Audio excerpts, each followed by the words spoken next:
Hello my dear beautiful bastards and welcome to yet another Middle-earth Shadow of War news video. This time we will analyze the gameplay that Monolith exclusively gave to IGN. This means that they will claim this video and get all of the valuable cents, but that doesn't matter, the gods demand more news. The video focuses on Minas Ithil and the battle in the city, something we already knew was going to be a thing in the game. Just from the initial camera pan of the city we can notice how massive it really is. Everything visible is explorable, which is quite exciting because we know that the game will have more verticality than before, and seeing all the houses, towers and walls just gives us a nice tease as to how we will be able to maneuver through the area. Soon after the leap we get to see Talion invade the mind of a worm, which brings us to the strategic view of the region. This particular worm is connected to a marauder commander called Zathra. Commanders are captains, which are apparently a new level of royalty within the orc hierarchy. They're always surrounded by their gang, and I assumed by dominating them we can get access to information regarding war chiefs and potentially the overlord. We can also see that the Minas Ithil fort is called Gondorian Citadel at level 65, and it is blue, which means that it is friendly. Furthermore, the beings on the walls are humans, which leads me to believe that we will be able to recruit and manage humans within forts and cities. That seems kinda hard to believe, so I assume that they will simply be allies that won't be controllable, but will be cooperable. While sprinting we can use a boost of elven speed to run faster, which drains focus. We know that we will be able to upgrade this, which means that Talion will be able to get very fast, and we all know that speed is key to glorious prosperity. By entering the Wraith world we can identify the commander and take a look at his strengths and weaknesses. His biggest weakness seems to be stealth. We briefly see a demonstration of how we can climb very quickly, partially thanks to the elven speed.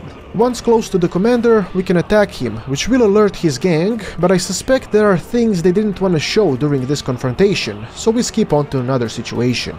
In this situation we have a sergeant in trouble and we need to assist him, but curiously his name is not mentioned. This leads me to believe that they either haven't named the dude yet, and this is all a part of a single quest, or the game will have random humans that need help across the world, and based on their rank in the human hierarchy, we will gain different amounts of XP and rewards depending on who we decide to help. I'm inclined to believe that this is just a part of a single quest, because as soon as the area is cleared, we are given the task of following Idril, a girl who is probably going to be a big part of the story and maybe a love interest for Talion. Although I would prefer him to get together with an orc-human hybrid. Swiftly afterwards we get a glimpse of the spear that is actually a glaive. It's a spear that has a sword tip. The most popular named weapon of this type is the Japanese naginata. From the two slices that we've seen, it seems quite promising and deadly. From the looks of these few quick cinematic shots, it's clear that Minas Ithil will be lost, and that this entire part of the game will serve as a quick introduction as to how to play it, or at least that was my impression so far. We've also had a quick look at the siege beasts and how to use them to throw fireballs at orcs. This appears to be a part of a mini quest to defend the fort, and it controls like a tower defense game, but as if you were the tower. I like tower defense games, so naturally I like this too. We will be able to participate in arena battles as well, with this big handsome guy and his orcish hair. The narrator mentioned Celebrimbor's hidden barrows, which are likely going to be dungeons filled with necromancers and rare loot, if we associate it with Tolkien's Barrow Wights, which are Norse-inspired wraiths. I do like death and spooky skeletons, so I'm looking forward to hearing more about this. I have noticed a lot of people complaining about the game looking the same as Shadow of Mordor, but honestly it looks perfectly acceptable, and I would much rather have the developers focus on depth and expanding the Nemesis System than spending all of their time upgrading their engine to new graphics. That would be all for now, so thanks for watching and feel free to visit my website for additional content